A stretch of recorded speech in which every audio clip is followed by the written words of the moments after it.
Hello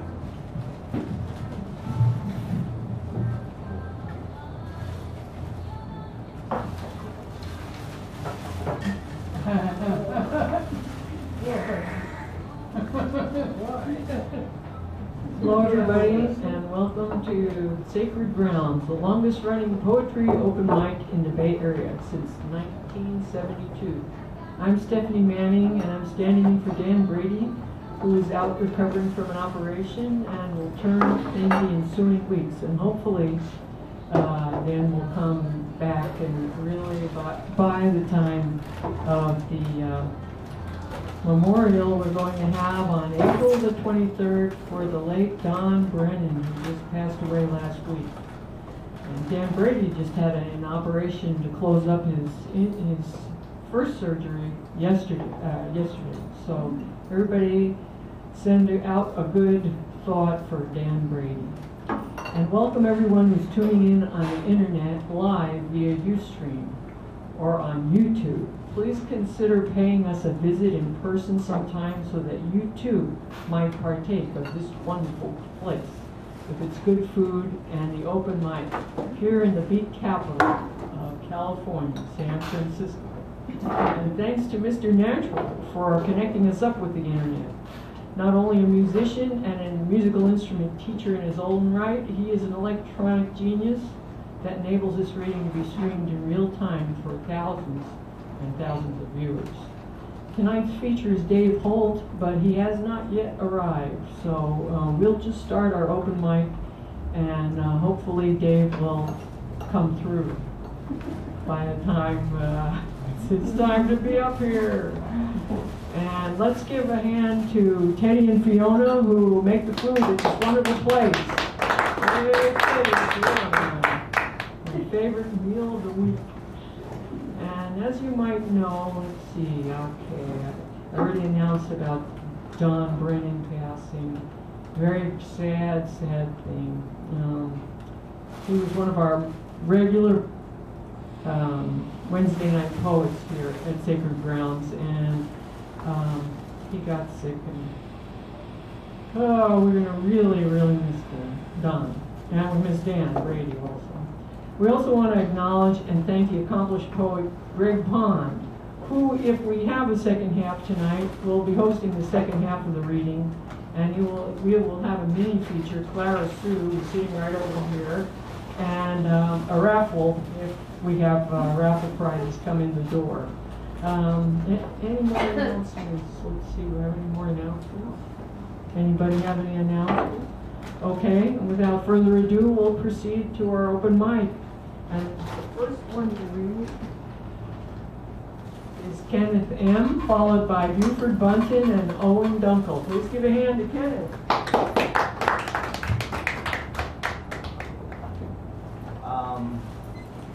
This poem is based on the tarot card Justice.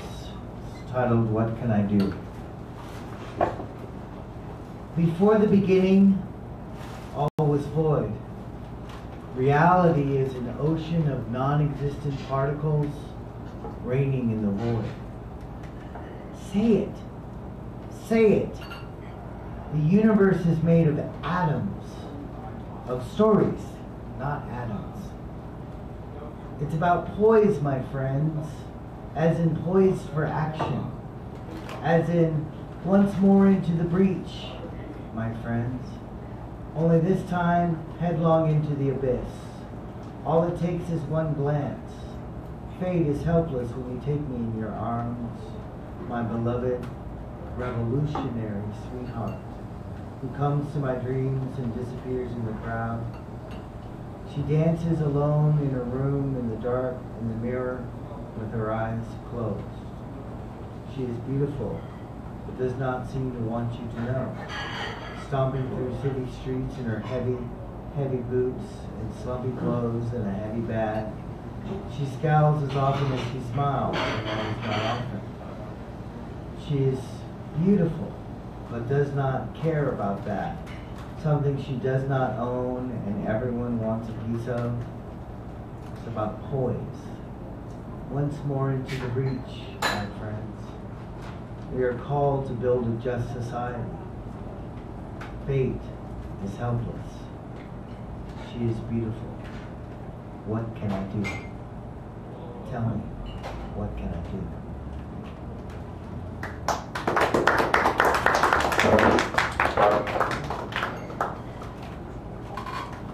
And next we'll have Buford Bunting. Let's get it in the Buford.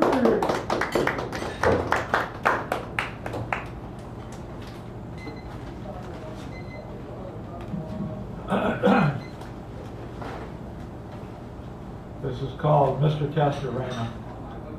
Too many nice, talented people are dying off. At the high school in San Francisco where I work with differently able students with such problems as, quote, problems, unquote, as Down syndrome and developmental delay, Mr. Castorena, the Spanish and art teacher, just 55 years old, died Monday of a heart attack. He left a wife and 2 children, one a sophomore at the high school, a girl, and a boy, I believe, in elementary school. I met the girl today as she read one of the heavily signed large sheets of paper, butcher paper, I believe, all about her father. Mr. Castorena's daughter was talking to a teacher and mentioned she was Mr. C's daughter, or some people at the high school, as some people at the high school knew him, Lalo. She smiled as she talked about her father and seemed really together, not only as a mature teenager, despite the grief she is obviously going through. The grief came through as she talked to, I would say, a couple of hundred teaching, security guard, and janitorial personnel. As the girl and her mother sniffled through the process, I saw many eyes that did not look dry. Lalo always acknowledged me when I spoke to him. Like others who seem to be falling along the way, he will be missed. Okay, I'm going to lighten it up a little bit with Lawrence Ferlinghetti, who just turned 95. The dog this is called Dog. The dog trots freely in the street and sees reality as the things he sees are bigger than himself, and the things he sees are his reality.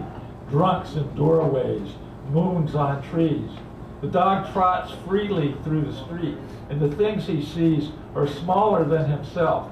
Fish on newsprint, ants in holes, chickens in Chinatown windows, their heads a block, I'm sorry, this is funny. Their heads a block away, not if you're vegetarian, I guess. The dog trots freely in the street, and the things he smells something like himself. The dog trots freely in the streets, past puddles and babies, cats and cigars, pool rooms and policemen. He doesn't hate cops. He merely has no use for them. And he goes past them and past the dead cows hung up whole in front of the San Francisco meat market. He would rather eat a tender cow than a tough policeman, though either might do. And he goes past the Romeo ravioli factory and past Coit's Tower, past Congressman Doyle. He's afraid of Coit's Tower, but he's not afraid of Congressman Doyle. Although what he hears is very discouraging, very depressing, very absurd to a sad young dog like himself, to a serious dog like himself. But he has his own free world to live in. He owns fleas to eat. He will not be muzzled. Congressman Doyle is just another fire hydrant to him. The dog trots freely in the street and has his own dog's life to live and think about and to reflect upon, touching and tasting and testing everything, investigating everything without benefit of perjury. A realist with a real tale to tell and a real tale to tell it with. A real live barking democratic dog engaged in real free enterprise with something to say about ontology, something to say about reality and how to see it and how to hear it, with his head cocked sideways at street corners, as if he is just about to have his picture taken for Victor Records, listening to his master's voice and looking like a living question mark into the great gramophone of puzzling existence, with its wondrous hollow horn, which always seems just about to spout forth some victorious answer to everything.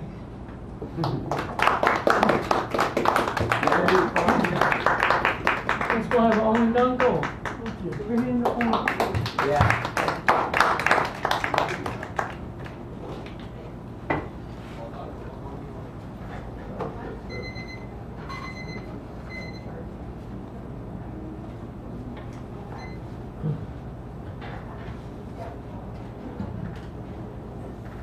Can everybody hear me?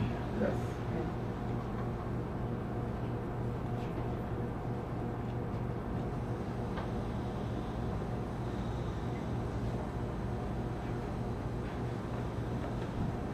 Poem at night. The Trieste is like a stone. All is bright and contemplative, bright at night as opposed to industrious during the day. The day sun makes one industrious as opposed to the night moon. The night makes one as bright as the poet that, during the day, one wishes he had time to be. A room full of nouns. A squeak of mice, the noise nouns make. The room full of fears, the tears try to run to the rain for silence from the noise nouns make. Once upon a day, the rebirth of take and give, the reason we forgot to, seem more to reason for the season. A season of reason we yearn and pine, for there is noise, the noise nouns make. Noise in nouns, the nonsense, the sounds. We listen and search the heavens, the moon and clouds penetrate the dark sky. I will ask why and what we listen to. Well, the noise that nouns make. Nouns flow from my loins like flowers. A metaphor, the king asks is meant for more than heaven. This house of images belongs to someone else.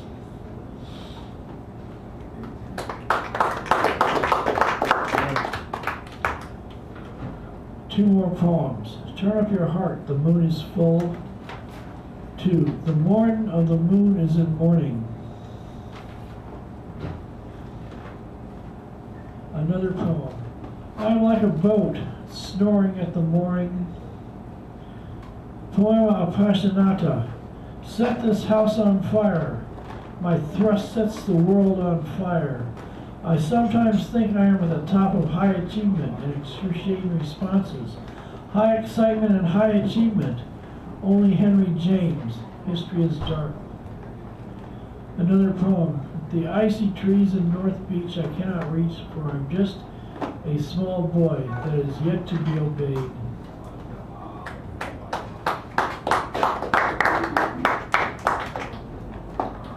Another poem at Starbucks. People peruse like Christmas shoppers after Christmas. A sign on the bus says, not in service. People march and watch quietly up and down 3rd Street in the year 2014, familiar and ordinary. No, the air has been clean of envy and metaphor, and the certain love of loves. Another poem. My poems plod on the pages like a plow horse that pretends to be a dashing thoroughbred. On the eve of a reading, there are people over there, as I lose my mind to a pronoun, at the beach. The sun sets as though a child had drawn it. Days like a crayon glimmer to the sand. The waves squiggle and giggle, undulate underneath a passive surfer. On top of days and dazes, the sun sings a song of the soft, wet sand. I'm almost afraid to run to the water and get wet up to my ankles. Sonnet at Starbucks. The day presses onward. My lips concentrate on the blaring trombones and conga drums that remind me of far-off ecstasy and dancers, yes, the pulse of dancers that move and sway, that carry on with the day's tedium and romance. Goals and visions, the mad pulse that cannot cease if the sky had stopped being blue and gray, if sirens stopped blaring and making the noise to end all noises, the noise that penetrates all pleasure and silence. The streets are a serene jungle that jangles all, that jingles and jangles, that jangles the jungle.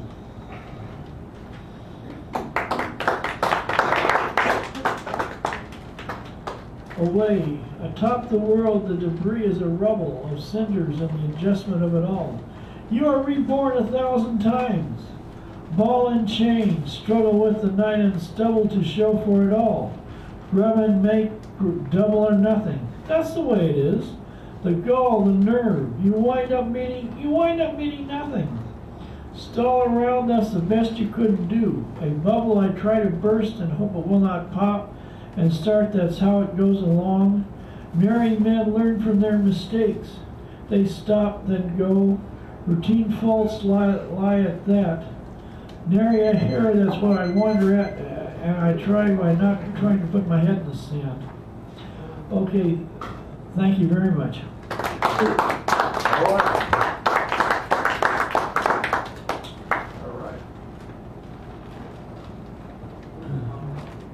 Okay, I see that our teacher is now in the room. Dave Hall. Next, we have a few more open mics. Okay. And then we'll get the teacher going. Next will be Cesar Love. Well, I'm here. I'm kind of having I need some support here because I'm going to be announcing my transition from like poet to comic, and first thing it's like I'm not sure if I'm trying to go to comic. How are you supposed to hold the mic as a comic? Okay, like you hold it like this. But how's a comic supposed to hold the mic? You're not supposed to. Any suggestions? You don't hold it. They just stand there in front like, hey. Lots of hand gestures. Yeah, okay. All right. Well, you Okay. can pretend it's nice when That's metallic. It's all right. I don't. I Just like don't my lick metal, it. but not metal. You can hold it if you're doing a rock star sketch. No, it's a little more nuanced than that. So what I'm here, I was at lunchtime. I was overhearing this sociology major talk, and somebody was asking her, "What's sociology?" And she says, "Oh, it's the study of people in groups." And I says, "Yeah, what does that mean?" He says, "Well, it's like, there's people in different groups." And I say, "Oh, does that mean like stereotypes?" And she says, "Well, yeah, we write these like elaborate papers and theses to just kind of justify stereotypes, but that's not what we like to say. But basically, that's what it's about." Anyways, are there any sociology majors in the house? That's okay. Yeah, I bring this up because it's like what I want to talk about is people in groups and stereotypes. So does anyone out there like ethnic humor? Sure. Okay, at least a couple people through. Yeah. All right, so I'm not going to do ethnic humor. What I'm going to do is humor about ethnic humor. So there's a distinction. So I don't want anybody calling me a racist, especially anybody out there in TV land saying we're racist, because it's just basically this is humor about ethnic humor. So I have to start picking on somebody, and so I'm going to start with a pretty big target because this group usually does not defend itself. Anyone out there of German heritage? Come on, raise your hand, be proud, No, come on. This joke will make you proud, because there's a stereotype out there that Germans are not funny. Well, I don't think it's true, and I'm going to prove it, because I'm going to tell a joke that was told to me by a German. And it's not a joke about Germans, it's a joke by a German. So I'm not really a German, but I'm going to try to repeat the ethnic humor experience. This is like a different kind of ethnic humor. This is like nuance. This is the way Germans think. This is the way their humor is. So I just want to bring it out that way so people know that they're funny. Okay. There's this little boy. His name is Little John, and he's in school. And the teacher asks him, "Little John, what's 5 plus 5? Little Johnny raises his hands. 1, 2, 3, 4, 5, 6, 7, 8, 9, 10. 5 and 5 is 10, teacher. No, little John, don't count with your hands. Put your fingers in your pockets. Now, little John, what's 5 plus 5? 1, 2, 3, 4, 5, 6, 7, 8, 9, 10, 11. 5 and 5 is 11. Okay, there you have it. German humor. Yay, let's hear it for the Germans.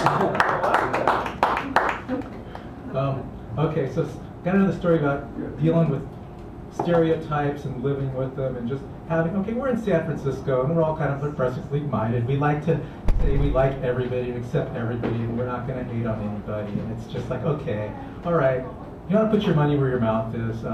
Work in a hospital. I mean, I spent the 90s working in the emergency room at St. Luke's Hospital. There you've got every group passed across my desk. And, I had bad experiences with just about everybody. It's just like, okay, trying to hold that experience. Okay, I like everybody. Kumbaya, kumbaya. I'm not going to indulge in any of this. I'm going to hate everybody. Just hold it. It's a challenge, and can be done. You can succeed, but there are moments. So I'm going to talk about one of those moments.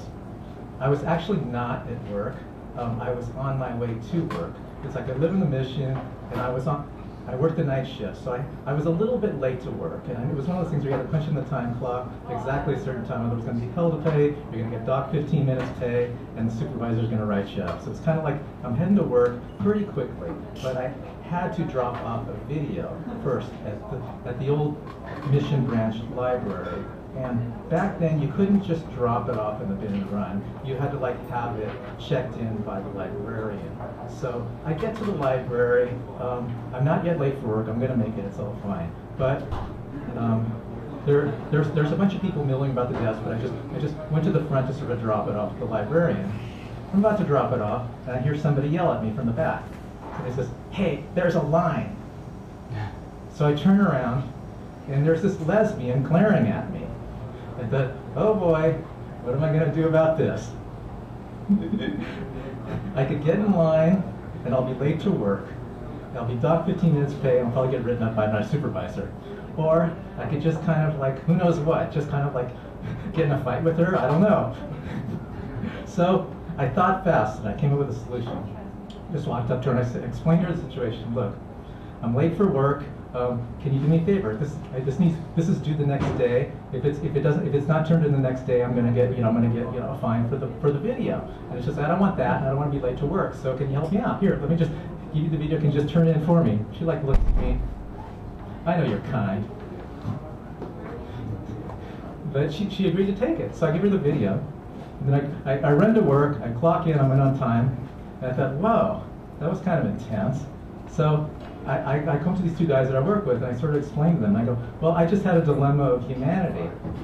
This lesbian's glaring at me, and she's just accusing me of cutting, accusing me of just being an evil, wrong chromosome and everything else. And so this is what I did, and I just asked her to, I didn't want it to be late, and I didn't want to be late to work, so I just asked her to turn the video in for me. She said, I should do it. And I go, well, was that the right thing to do? And they looked at me and go, are you kidding? You're crazy. She's going to throw it away. You're going to get a big bill, and that's going to be worse than what could have happened. And your bill's going to be worse than being written up, worse than the 15 minutes last pay, worse than the late. You just made the total wrong decision. Everyone is agreeing. All the guys are just saying, oh, that was stupid. You shouldn't have done that. So, well, what the hell? I just take a chance on humanity. Kumbaya. We got everybody's got to get along. Fine. So, a week went by, no bill. 2 weeks went by, no bill. And I thought, all right, she turned it in for me. Great. Hey, stereotypes are wrong. People are good. We can all get along. So, what do you think? It's the right thing? Worked. No. No? No, it didn't work. Why? We're expecting something else to happen. Yeah, we're expecting something else. Yeah. Expecting a different ending? Yeah. Okay. Well, no, but Germans are still funny. All right. Good night, everybody. But it was well told.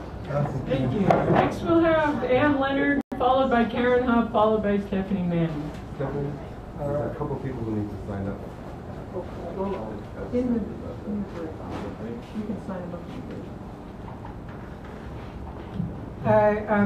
Before I start, I want to say Yeah, there was another death recently besides John's, and it was Saba Poloni, who published Left Curve magazine. He was a good friend of Jack Hirschman's, and today and tonight there's like a series of events for him over in North Beach, so it might be why there's fewer poets here. I feel some that might be there. So I'm reading from my punk book. And it's from chapter 2, In the Fault Zone, the punk crunch on SF's socio-politico distortion. This is all 1977 to 81. So let's see. I was working at Tommy's Joint, making $500 to $600 a month in tips, with my share of, and that was for two to 3 days a week. With my share of the rent, around $70, I had more than enough to survive. So I arranged an interview at $70 a month rent. Yeah. Okay. So I arranged an interview with X's lead singer, Xene, and caught the $17 midnight flight to LA for our talk.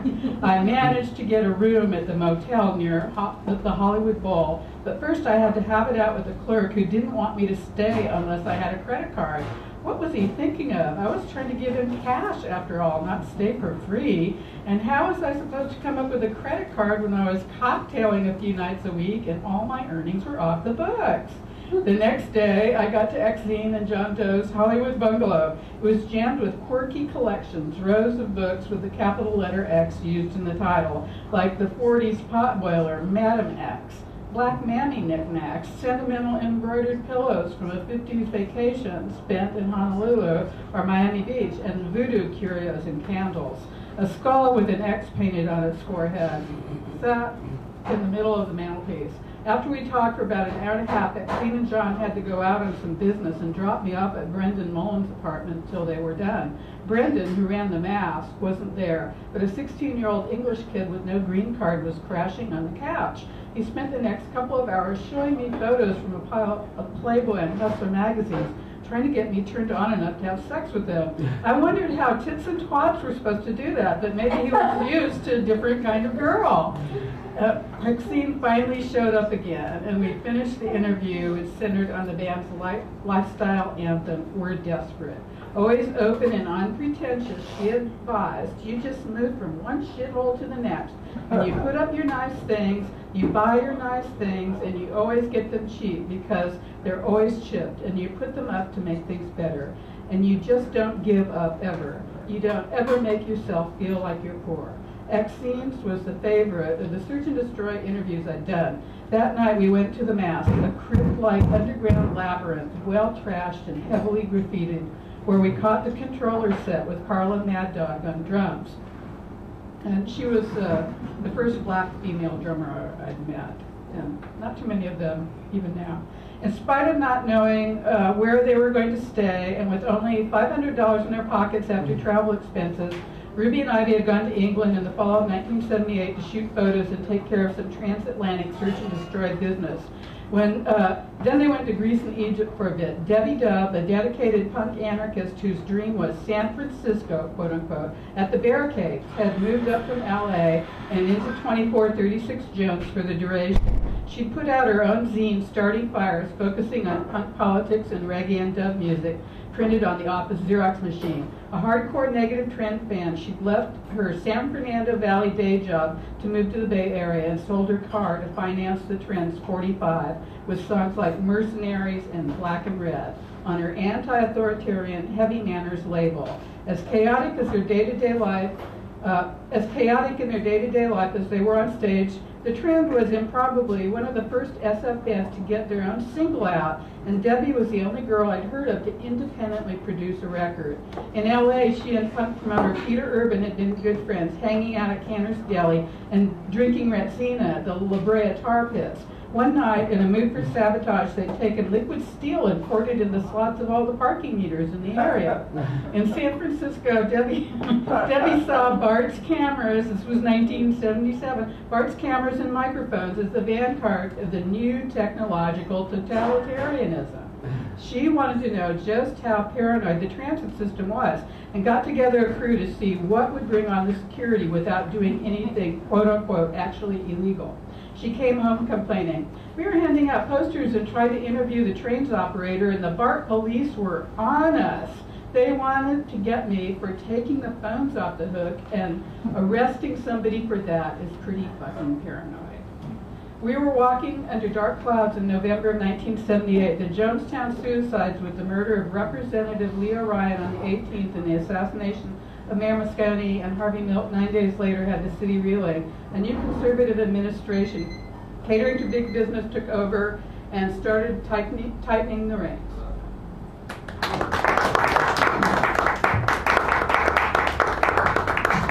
Next we'll have Karen.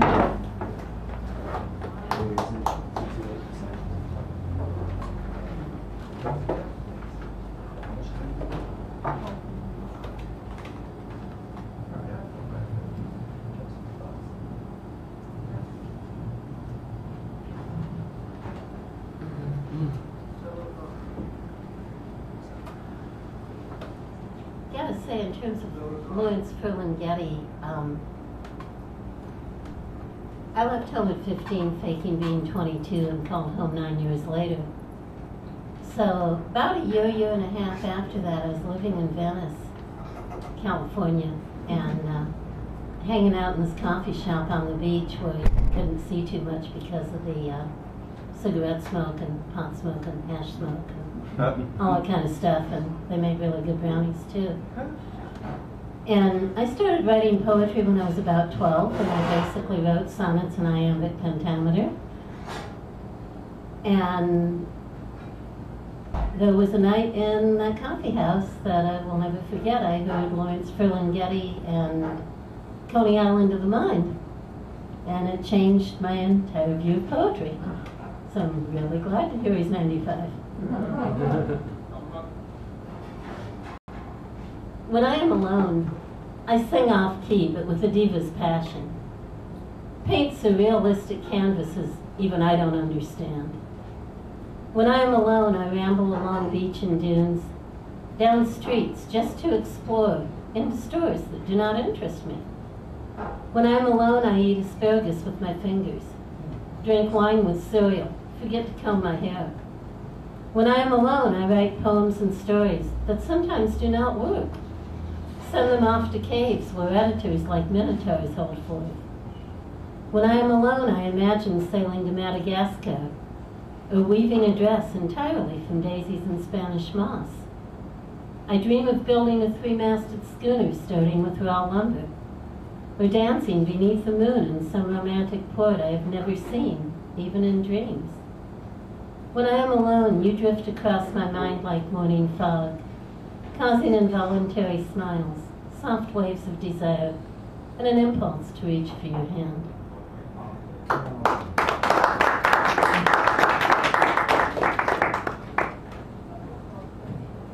The skill of flying. We have forgotten how to fly. Only in dream time do we remember. Then it comes as naturally as breath or song. Other things we sometimes misplace. My friend says flight patterns are far from universal. She grows diaphanous silver wings, needs to launch from some elevated structure or a treetop. I only gain airspeed by dropping to all fours, loping like a wolf, in full exultation of autumn chill. But recall a time when the grandmothers soared easily, in their capes made of bright melted feathers, given, not plucked from their avian cousins, except for Estrella, who made hers of scales lost from butterfly wings. But she died young.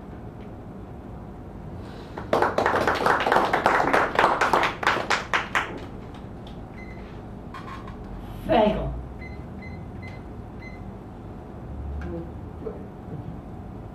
Little black coat, baby too young for weaning, lost and confused, concrete and fences, pool with geometric edges never found in nature. Hungry, sick, sheer terror in those brown eyes as Andrew tosses a towel expertly over his head. In one swift motion straddles his back, pinning flippers to his sides, holding his head still, while Annie shoves a tube down his throat into his stomach, quickly, gently, feeding formula, milk powders, salmon oil, medicine. Nothing like comforting Mom, who vanished before we found him starving on the beach. We do not become attached to wild elephant seals. Heal and release, yet in a week I check the chart, see Fraggle is eating fish, and find this cause for celebration.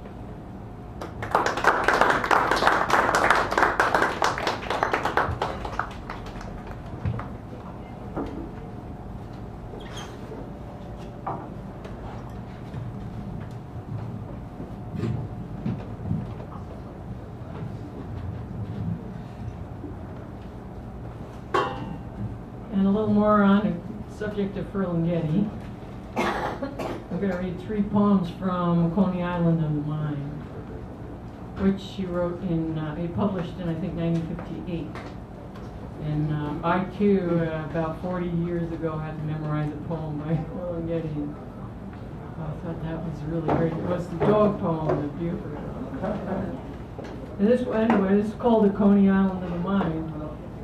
Don't let that horse eat that violin, cried Chagall's mother. But he kept right on painting and became famous and kept on painting the horse with violin in mouth. And when he finally finished it, he jumped up upon the horse and rode away, waving the violin. And then, with a low bow, gave it to the first naked nude he ran across. And there were no strings attached. I just read how it was written by Philip. Okay. This is poem number 4 from A Coney Island on the Mind. In a surrealist year of sandwich men and sunbathers, dead sunflowers and live telephones, housebroken politicos with party whips performed as usual in the rings of their sawdust circuses, where tumblers and human cannibals fill the air like cries when some cool clown pressed an indelible mushroom button and an inaudible Sunday bomb fell down, catching the president at his prayers on the 19th train. Oh, it was spring of fir leaves and cobalt flowers when Cadillacs fell through the trees like rain, drowning the meadows with madness, while out of every imitation cloud dropped myriad wingless crowds of nutless Nagasaki survivors, and lost teacups full of ashes flew by.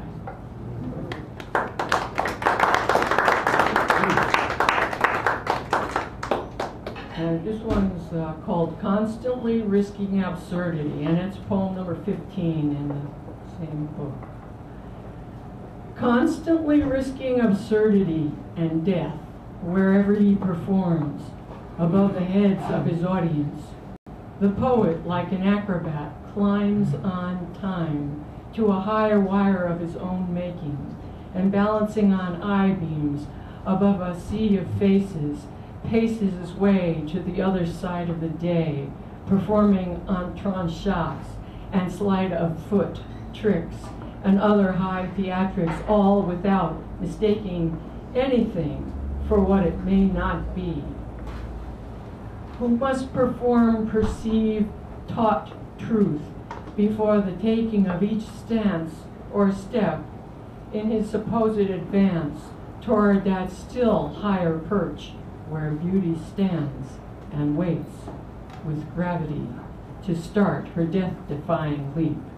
And he, a little Charlie Chaplin man, who may or may not catch her fair eternal form, spread eagle in the air,